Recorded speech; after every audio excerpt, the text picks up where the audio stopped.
জ্ঞাপন কৰিছোঁ প্ৰতিগৰাকী ছাত্ৰ ছাত্ৰীক যে আপোনালোকে ইয়াত মই যেহেতু অকণমান বয়সত সৰুৱে হ'ব মোতকৈ, গতিকে ছাত্ৰ ছাত্ৰীসকলক মই তুমি সম্বোধন কৰিম। তোমালোকে শংকৰদেৱ শিশু বিদ্যা নিকেতন মৰিগাঁৱক তোমালোকে বাছনি কৰি লৈছা তোমালোকৰ স্কুলীয়া শিক্ষাৰ বাবে। গতিকে এই বিদ্যালয়খনত তোমালোকে যি পাবা সেয়া মনত ৰাখিবা, পৃথিৱীৰ কোনো প্ৰান্তত তোমালোকে কোনো বিদ্যালয়ত কিন্তু তোমালোকে সেয়া নোপোৱা। আজি এই অনুষ্ঠানটিত এটা বিষয়বস্তু নিৰ্ধাৰণ কৰি দিছিল মোক। বিষয়বস্তুটি আছিল যে শিশুৰ বিকাশত পিতৃ মাতৃৰ ভূমিকা, শিক্ষকসকলৰ কৰণীয় আৰু লগতে বৰ্তমানৰ শিক্ষা ব্যৱস্থা। গতিকে বিষয়বস্তুৰ গভীৰতালৈ যোৱাৰ পূৰ্বে মই বিষয়বস্তুটি অকণমান ভাগ কৰি ল'ব বিচাৰিছোঁ। প্ৰথমে মই শিশুৰ বিকাশৰ কথা অকণমান কৈ ল'ব বিচাৰিছোঁ। আকৌ কওঁ, কথাবোৰ আচলতে নিজা কিছু অভিজ্ঞতা, অকণমান সমাজৰ পৰা যি শিকিছোঁ, আপোনালোকৰ মাজত থাকি যি শিকিছোঁ তাৰ জৰিয়তেহে ক'ব বিচাৰিম দেই। কোনো পৰামৰ্শ দিব পৰা যোগ্যতা নাই, কাৰণ শিক্ষানুষ্ঠান এখনলৈ আহি যদি কিবা এটা পৰামৰ্শ মই ভুলকৈ দি থৈ যাওঁ তেন্তে সেয়া মোৰ বৰ ডাঙৰ ভুল হ'ব। ঈশ্বৰেও মোক হয়তো মাফ নকৰিব, কাৰণ এই যে কুমলীয়া বাঁহবোৰ এতিয়াই ভাজ লগালে ভাজ ল'ব নহয়, যি পাত্ৰত থোৱা হয় তেনেকৈ ভাজ লয়। গতিকে কণমানিসকল আছে, তেওঁলোকৰ সন্মুখত যদি কিবা এটা ভুলকৈ কৈ পাওঁ সেই কথাটো তেওঁলোকে আকৌ অনুকৰণ কৰিব। গতিকে তেওঁলোকৰ আগত কথা কওঁতে আমি প্ৰতিটো খোজত সাৱধান হোৱাটো উচিত।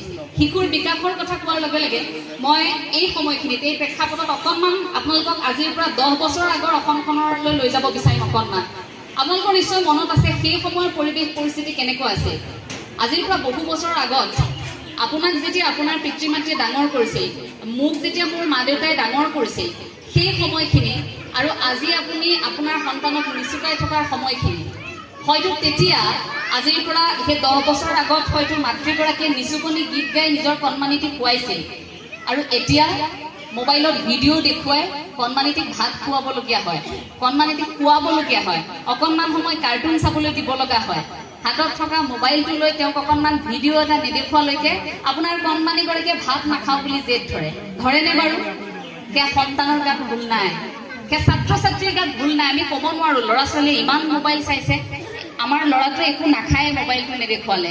এই কথাবোৰ যে আমি কওঁ, এই পৰিৱেশ পৰিস্থিতিয়ে আমাক এনেকুৱা কৰি পেলালে, ইমান বেছি আমাক যন্ত্ৰ সাজি পেলালে যে আমি প্ৰতিটো মুহূৰ্ততে কিবা নহয় কিবা এটা দিশত আমি ভৰসা কৰোঁ। সেই যে মাতৃৰ আকুলতা, আপোনাৰ সন্তান যেতিয়াই ভূমিষ্ঠ হৈছিল আপোনাক যে প্ৰথম মাতিছিল মা বুলি, এই যে সন্তানে ভোক লাগিলে তেওঁৰ আচৰণেৰে আপোনাক প্ৰকাশ কৰিছিল, সন্তানৰ সেই আৰম্ভণি আছিল গণসংযোগ। সেয়াই সন্তানৰ প্ৰথম গণসংযোগ, সামাজিকীকৰণ। শিশুৱে আপোনাৰ বুকুৰ পৰা ওলাই আপোনাৰ স্বামীৰ বা মই বিশেষকৈ আমাৰ যিহেতু মাতৃসকল আছে সেইসকলক প্ৰথমে কৈ ল'ব বিচাৰিছোঁ, আপোনালোকৰ স্বামী বা আপোনালোকৰ মা দেউতা, আপোনালোকৰ সেই ঘৰখন, সেই ঘৰখনৰ সৈতে লাহে লাহে আপোনাৰ বুকুৰ পৰা ওলাই যোৱাৰ পাছতহে সন্তানটি কিন্তু মূৰ বুজিবলৈ আৰম্ভ কৰে। প্ৰথম আপোনাৰ বুকুত মূৰ থৈ তেওঁ সুৰক্ষিত অনুভৱ কৰে, তাৰ পাছতহে আনসকলক পায়। গতিকে আটাইতকৈ মূল ভূমিকা যদি মই কওঁ, প্ৰথমে এগৰাকী মাতৃৰ। আপুনি আপোনাৰ সন্তানক যি শিকাব, যেনেকৈ শিকাব, আপোনাৰ সন্তানে কিন্তু তেনে আচৰণে কৰিব।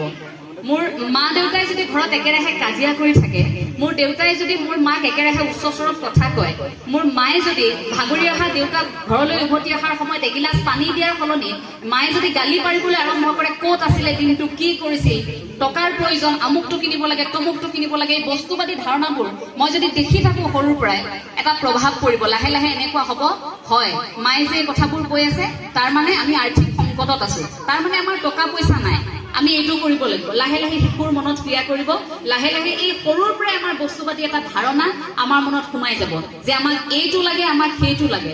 সন্তানক সদায় নাই আপুনি কেতিয়াও সন্তানৰ সন্মুখত নক'ব, যদিও পৰামৰ্শ দিয়াৰ যোগ্যতা নাই। এই কথাষাৰ এইবাবেই কৈছোঁ, আপুনি যেতিয়া নাই নাই নাই নাই নাই নাই কৰি থাকিব যে আজি আমাৰ এইটো নাই, সেইটো নাই, টকা নাই, অমুক নাই, তমুক নাই, এই নাই নাইবোৰ কৰি থকাৰ লগে লগে আপোনাৰ চাৰিওপাশে এটা ঋণাত্মক প্ৰভাৱৰ সৃষ্টি হয়। এই যে কয় মনটো অকণমান আমাৰ পজিটিভ হৈ থাকিব লাগে, ধনাত্মক হৈ থাকিব লাগে বুলি কয় যে, আমি যি পাইছোঁ তাতে অকণমান সন্তুষ্ট থাকি ঈশ্বৰক অকণমান আমি ভাবিব লাগে যে তুমি মোক যি দিছা প্ৰভু, মই সেইখিনি তেনেকৈ ঘৰখন চলাম। মাতৃগৰাকীয়ে ভাবিব লাগিব, পিতৃগৰাকীয়েও তেনেকৈ ভাবিব লাগিব, তুমি যেনেকৈ দিছা, তুমি যেতিয়া সন্তানক আমাৰ কোলালৈ দিছা, তেওঁক মানুহ কৰাৰ দায়িত্বটো তোমাৰ, আমি থাকিম লগত। গতিকে বস্তুবাদী সমাজখনৰ পৰা আঁতৰাই সেই প্ৰথম ধাৰণাটোৱে হ'ব আধ্যাত্মিক চিন্তা চৰ্চা লাগিব পিতৃ মাতৃৰ, আৰু তেতিয়াই লাহে লাহে শিশুৰ সেই বিকাশত প্ৰভাৱ পৰিব। আপোনালোকে আপোনালোকৰ সন্তানক আপোনালোকৰ ঘৰখনৰ পৰা আনি এইখন বিদ্যালয়ত তুলি দিলে, বিদ্যালয়খনত তুলি দিয়াৰ পিছত আপোনালোকতো নিশ্চিন্ত হৈ থাকে যে একো নাই, চিন্তা নাই, কাৰণ এতিয়া শংকৰদেৱ শিশু বিদ্যা নিকেতনত দিছোঁ, আমাৰ ল'ৰা ছোৱালী ভাল হ'ব। সকলোৱে আশা কৰে কৰে কোনো পিতৃ মাতৃয়ে কেতিয়াও নাভাবে যে মোৰ সন্তানক মই বিদ্যালয়ত দিছো বেয়া হ'ব তেওঁ দুষ্টামি কৰিব বা বিভিন্ন ধৰণৰ আশা কেতিয়াও নকৰে ভুলকৈ সদায় নিজৰ সন্তানক লৈ সকলোৱে আশাই কৰে কিন্তু বিদ্যালয় এখনত দিয়াৰ পাছত আপুনি যে সেই চৌহদত সোমাই থৈ গ'ল আপোনাৰ সন্তানক তাৰ পাছৰ পৰা আপুনি এনেকুৱা হ'ব নালাগিব যে এতিয়াৰ পৰা আমাৰ দায়িত্ব নাই দায়িত্ব এতিয়া শিক্ষক শিক্ষয়িত্ৰী আপুনি ভাবিব নালাগিব যে এই কামটো আচাৰ্যৰহে দায়িত্ব এইটো আমাৰ নহয় আপোনাৰ সন্তানে বিদ্যালয়ত কি কৰিছে কি পঢ়িছে কোনগৰাকী আচাৰ্যৰ সৈতে কথা পাতি ভাল পায় সেই কথাবোৰ জানিব লাগিব কিয় জানেনে সেই ক্ষেত্ৰটোতে আহে শিশুৰ মনস্তত্বৰ অধ্যয়ন আপুনি সন্তানক বিদ্যালয়লৈ পঠিওৱাৰ পাছত আপোনালোকে অকণমান সময় হ'লেও নিশাৰ ভাগত আপোনালোকে যেতিয়া কথা পাতিব মই মনোবিজ্ঞানৰ ছাত্ৰীৰ বাবে এই কথাখিনি কৈছো দেই তেতিয়া অন্তত এবাৰ হ'লেও আপুনি সুধিব আজি কোনগৰাকী আচাৰ্যই কি পঢ়ালে কোনগৰাকী আচাৰ্যই কি পঢ়ালে আৰু অকণমান শিশুগৰাকীৰ পৰা জানিবলৈ চেষ্টা কৰিব তেওঁৰ প্ৰিয় কোনগৰাকী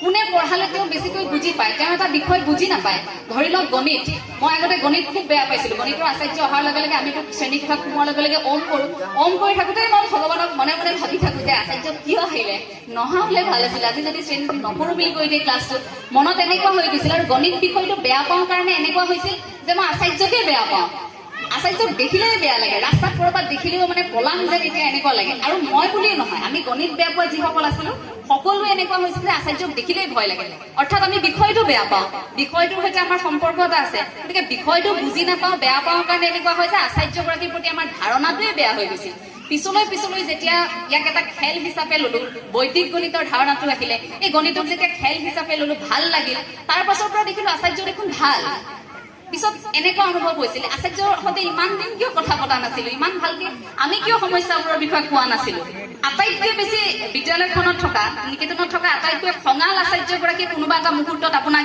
ইমান বেছি সাহস দিব আপুনি ভাবিব নোৱাৰিব যে ইমান খং কৰি থকা অলপ আগত মোক ইমানকৈ পিতা সেই আচাৰ্যগৰাকীৰ মনত মোৰ প্ৰতি ইমান বেছি সহানুভূতি মোৰ প্ৰতি ইমান মৰম থাকিব পাৰে ছাত্ৰ ছাত্ৰীসকলৰ সেই মনস্তত্বৰ অধ্যয়ন পিতৃ মাতৃয়ে কৰিব লাগিব যে শিশুৱে কাৰ সংগত আছে কেনেধৰণৰ আচাৰ্যৰ পৰা তেওঁলোকে শিক্ষা গ্ৰহণ কৰি সুখী হৈছে তেওঁলোকে কি বস্তু আহৰণ কৰি আছে এই কথাখিনি আপোনালোকে চাব লাগিব তাৰ পাছতে আহিলে মাতৃসকলৰ কথাখিনি সেয়া অভিভাৱকৰ শিক্ষাগুৰুৰ সৈতে আমাৰ এটা সম্পৰ্ক আছে খুব সুন্দৰ ছাৰে খুব সুন্দৰকৈ এটা কথা কৈছিল যে এই সম্পৰ্কটো শংকৰদেৱ শিশু বিদ্যা নিকেতনত খুব অটুট হৈ থকা দেখিবলৈ পোৱা যায় ইমান মজবুত হৈ আছে আজিলৈকে ভাঙিব পৰা নাই সেই সম্পৰ্ক আজিও আচাৰ্যক দেখিলে সকলোৱে ৰাস্তাত নমস্কাৰ দিয়ে তোমালোকে দিয়া নে য'তেই নেদেখো আচাৰ্যক দেখাৰ লগে লগে মুখৰ পৰা আচাৰ্য নমস্কাৰ শব্দটো ওলাই নে আচাৰ্য শব্দটো নুশুনিলেও আমিতো আৰ্য নমস্কাৰ বুলিয়ে কৈ থওঁ কাৰণ দূৰত দেখো যে দূৰৰ পৰা চিঞৰিবলগীয়া হয়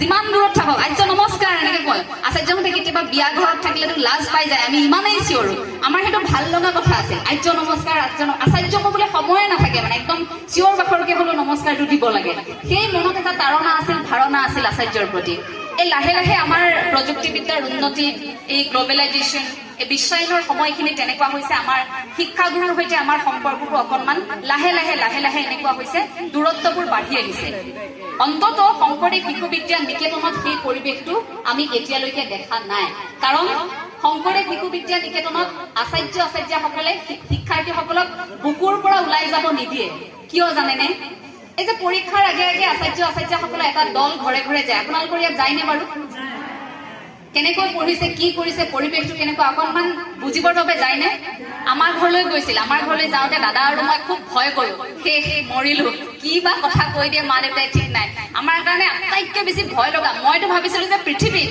সেইটোতকৈ আৰু ভয়ানক কথা একো হ'বই নোৱাৰে তাৰ পাছত ভাবিলো সেয়া দেখোন এটা মানে সাধাৰণ চিটুৱেশ্যন এটা পৰিস্থিতিহে মাত্ৰ আচাৰ্য ঘৰলৈ অহাৰ সমান ভয় একো ডাঙৰ কথা যেন একো নাই সেই ধাৰণাটো খুব মনত আছিল গতিকে সেই মুহূৰ্তত যে আচাৰ্যসকল যে আমাৰ ঘৰলৈ যায় তেতিয়া কিন্তু স্কুলৰ যিগৰাকী আচাৰ্য যেনেকৈ থাকে সেই মনোভাৱটোত কিন্তু তেওঁলোক নাযায় সেইদিনা তেওঁলোকক অকণমান আপুনি পৃথক দেখিব অকণমান যদি আপুনি তেওঁলোকক চাই সেইদিনা আচাৰ্যৰ মুখমণ্ডলত আপুনি যদি আচাৰ্য হয় তেন্তে মাতৃসুলভ এটা স্বভাৱ আপুনি দেখিব যদি আচাৰ্য হয় তেন্তে পিতৃসুলভ এটা স্বভাৱ আপুনি দেখিব মূৰত হাত বুলাই আহিব সময়ত আচাৰ্যই কৈ থৈ আহিব ভালকে পঢ়িবি দেই সেইদিনা আকৌ আপোনাক নকয় এচাত দি থৈ কিন্তু সেইদিনা ঘৰত নাহে সেইদিনা আপোনাক মৰম কৰি থৈ আহিব এই যে দায়িত্বটো কেৱল বিদ্যালয়খনলৈ আহিলে পঢ়ালে গুচি গ'ল এইখিনিতে দায়িত্বটো শেষ হৈ নাথাকে আচাৰ্যসকলৰ।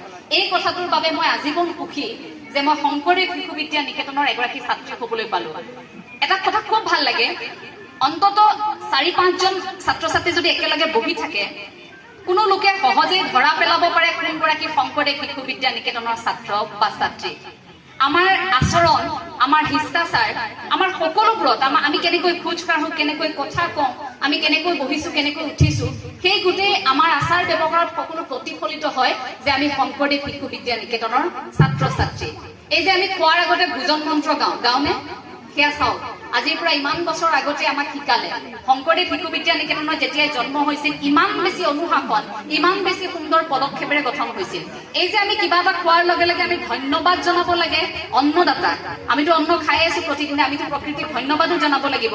আহৰণ কৰি আছো, আমি প্ৰতিদিনে খাই আছো, আমি কিন্তু ওলোটাই প্ৰণাম কেতিয়াও নজনাও, ধন্যবাদ কেতিয়াও নজনাও। এনেই নকয় আমি খাই পাত ফলাৰ জাত বুলি। আমি কৰো কামটো পিছত পাহৰি থাকো। কোনোবাই আমাক কিবা এটা সহায় কৰিলে সেইটো মনত ৰাখিলো, কিন্তু কোনোবা এদিনা যদি আমাৰ বেয়া কৰিলে সেই সহায়টো পাহৰি, সেই 10 দিনৰ সহায়টো পাহৰি যায়, এদিনৰ বেয়াটো কিন্তু মনত ৰাখি থয়। কিন্তু শংকৰদেৱ শিশু বিদ্যা নিকেতনে এই যে ভোজন মন্ত্ৰ গাবলৈ শিকায়, এই যে সোমোৱাৰ লগে লগে বিদ্যালয়খনত সোমোৱাৰ লগে লগে যে আমি এটা সেৱা কৰি সোমাওঁ, তাৰ পাছত যে আমি ওমকাৰ ধ্বনি কৰি থাকো, তাৰ পাছত যে দীঘলীয়া আমাৰ প্ৰাৰ্থনাবোৰ আমাৰ অকণমান সুকীয়া হয়নে? বেলেগ বিদ্যালয়ত ইমান দীঘলকৈ প্ৰাৰ্থনা নাগায়। তুমি চিত্ৰ বৃত্তিবোৰো আছে, আমি দীপ বন্দনাও এই মুহূৰ্তত কিছু মুহূৰ্তৰ পূৰ্বে আমি গাইছো। গতিকে সেই যে আমাৰ প্ৰাৰ্থনাবোৰ প্ৰতিদিনে বেলেগ, বাৰ অনুসৰি আমাৰ প্ৰাৰ্থনা বেলেগ থাকে, বিভিন্ন ধৰণৰ অনুষ্ঠানত আমাৰ বেলেগ থাকে। এই যে প্ৰাৰ্থনাবোৰ, ই আমাৰ আধ্যাত্মিক চেতনাৰ আৰম্ভণি। বৰ্তমান সময়ৰ শিক্ষা ব্যৱস্থাটোৰ ক্ষেত্ৰত যদি কওঁ, আজি কিন্তু বৰ বেছি সমালোচনা নকৰো। আজি কথাখিনিত কিন্তু বৰ বেছি সমালোচনা এইবাবে নকৰো। মই প্ৰথমেই কৈছো যে অকণমান মই স্মৃতি ৰোমন্থন কৰিম বুলিহে আহিছো। এই যে বৰ্তমানৰ শিক্ষা ব্যৱস্থাটো, এই শিক্ষা ব্যৱস্থাটোত যদিও আসোঁৱাহ আছিল, এতিয়া কিন্তু ক্ৰমাগতভাৱে সেয়া নোহোৱাৰ এটা দিশলৈ গতি কৰিছে। সেইটো খুব এটা ভাল লক্ষণ। নতুন শিক্ষা নীতিৰ অধীনত আপোনালোক সকলে জানে বৃত্তিমুখী শিক্ষাৰ এটা চৰ্চা চলিছে। এতিয়া চাব দে, শংকৰদেৱ শিশু বিদ্যা নিকেতনে বৃত্তিমুখী শিক্ষা আজিৰ পৰা বহু বছৰ আগতে কৰিছিল। কেনেকৈ কৰিছিল? হস্তকলাৰ এটা পিৰিয়ড আছেনে? মাটিৰে বস্তু সাজিব লগা হয়, চিলাই কৰিব লগা হয়, তাত থাকে অথবা বুলি থাকে। ছাত্ৰীসকলে ইচ্ছা কৰিলে চিলাইও কৰিব পাৰে, মাটিৰে বস্তু সাজিব পাৰে, কাগজেৰে বস্তু সাজিবলৈ, এইবোৰ আমাক শিকোৱা হয়। শিকাইছেনে ইয়াত? সেয়া বৃত্তিমুখী শিক্ষা। এই যে আমাৰ অসমীয়া মানুহৰ এটা ধাৰণা থাকে যে ল'ৰাই এতিয়া হায়াৰ ছেকেণ্ডেৰী পাছ কৰিলে, এতিয়া মাষ্টাৰ্ছ কমপ্লিট কৰিলে, তেওঁ উচ্চ শিক্ষা এতিয়া শিক্ষিত হ'ল, এতিয়া আমাক আৰু এটা চৰকাৰী চাকৰি লাগে, মোৰ ল'ৰা ডক্তৰ হ'ব, মোৰ ল'ৰা ইঞ্জিনিয়াৰ হ'ব। কিন্তু কেতিয়াবা কওক আপোনাৰ সন্তানক যে তুমি যদি ব্যৱসায়ী হ'ব বিচাৰিছা, তুমি ব্যৱসায়ী হোৱা, কথা নাই। তুমি যদি নাচিব বিচাৰিছা, তুমি নৃত্যশিল্পী হোৱা, কথা নাই, আমি দুখী নহওঁ। তুমি যদি বাদ্যযন্ত্ৰত তুমি ইমান ৰাপ, তুমি বাদ্যযন্ত্ৰী হ'ব বিচাৰিছা, তুমি বজোৱা, আমাৰ আপত্তি নাই। কিন্তু কেতিয়াও আমি এই কথাটো কিয় ক'ব নিশিকিলো যে তুমি যি কৰা, তোমাৰ লক্ষ্যত তুমি উপনীত হোৱা, সেই কামখিনি কৰা য'ত তুমি সুখী, আমি সুখী। অন্তত তুমি 10 জনক বেয়া কৰি সেই কামটো কৰা নাই। আমাৰ মনত এই ধাৰণাটো কিয় থাকে? আপুনি চাব, এটা প্ৰমাণ যদি আমি কৰো যে এগৰাকী ব্যৱসায়ী প্ৰতিমাহে তেওঁ ধৰি লওক 5 লাখ টকা তেওঁ প্ৰতিমাহে তেওঁ ব্যৱসায়ৰ পৰা তেওঁ সেয়া ঘটি আছে, তেওঁ অৰ্থনৈতিক স্বাৱলম্বিতা ব্যৱসায় কৰি। তেওঁ কিন্তু শিক্ষা গ্ৰহণ কৰিলে খুব বেছি হায়াৰ ছেকেণ্ডেৰীলৈকে তেওঁ পঢ়িলে, উচ্চতৰ মাধ্যমিক তেওঁ পঢ়িলে, উত্তীৰ্ণ হ'ল, তাৰপিছত ব্যৱসায়ত তেওঁ লাগিল। কিন্তু তাৰ পাছত আপুনি চাব, আন এগৰাকী শিক্ষাৰ্থী 4ৰ্থ বৰ্গৰ এটা চাকৰি লৈছে, অথচ তেওঁ ঘৰখন কোনোমতে চলাই আছে, মাহত 30,000 টকা, 20,000 টকা বা 10-15,000 টকাৰ দৰমহা পায়। কিন্তু আমাৰ ধাৰণাটো কি?